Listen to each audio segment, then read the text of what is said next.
Hello বন্ধুরা, শুভ সকাল। I am Tripura new block. এখন চলে আসলাম বাড়ি থেকে হাঁটতে হাঁটতে প্রায় 2 কিলোমিটার দূরে।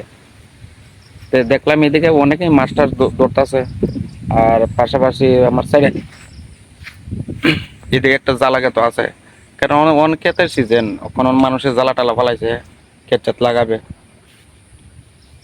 আর আমার পিছনে যেটা আছে পুরোটা রাবার বাগান এদিকে। আর আমার যে পিছনে এটা সব দিকে রাবার বাগান, মানে চারিদিকে তো মানুষের রাবার টাবার বাগান টাগান লাগা রাখছে। আর এদিকে বেশিরভাগ বর্ষা সিজনে এদিকে মাছ টাছ পাওয়া যায়, কারণ তো বৃষ্টি সিজন, মানে প্লাড হইলে মানে এইদিকে সব ক্ষেতের মধ্যে চারিদিকে জল লেগে থাকা। এদিকে প্লহনে মাছ টাছ ধরতেছে এদিকে দাও। আরেকজনের লেগে অপেক্ষা করতেছি চন্দন করে, তা চন্দনও গেছে বাড়িতে।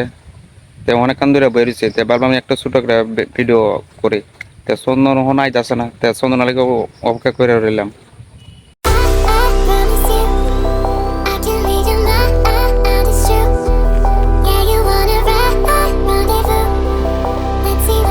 চন্দন লেগে অপেক্ষা করতে করতে এখন চন্দন আইছে। কিতা চন্দন, কেমন আছো? ও ভাই ভালোই, আজকে তো ছুটির দিন, তো তুমি আইছো দেহাটা করতা, তো দেহাটা করলাম। মানে নতুন নতুন কিছুটা দেখার লেগে তো মানে আমরা রেডি আছি। তো দেখতে থাকো, সুন্দর ভালো মন্দ ভিডিও আইতে পারে। যতটুকু ভালো লাগে অতটুকু ভালো দিবা, আর যতটুকু খারাপ লাগে খারাপ করবা, ঠিক আছে? আর চন্দন অ্যাকচুয়ালি পাইতে না, চন্দন অফিসে একটা কাজ করে, জব করে। চন্দন সকালবেলা তো একটা জায়গা, তো চন্দনের বাইক মানে পাওয়া যায় নাকি। তে আজকে সকাল ওই আয়া করলাম, তো ভাবছি চন্দনের লোক একটু দেখা করি। তো চন্দনের লোকের দেখাটা হইলো, চন্দনের একটা ভিডিও করবো। তো অবশ্যই চন্দনের ভিডিওটা তোমরা সবাই দেখো, ঠিক আছে? ভালো লাগলে ওটা লাইক শেয়ার অবশ্যই করে দেবো।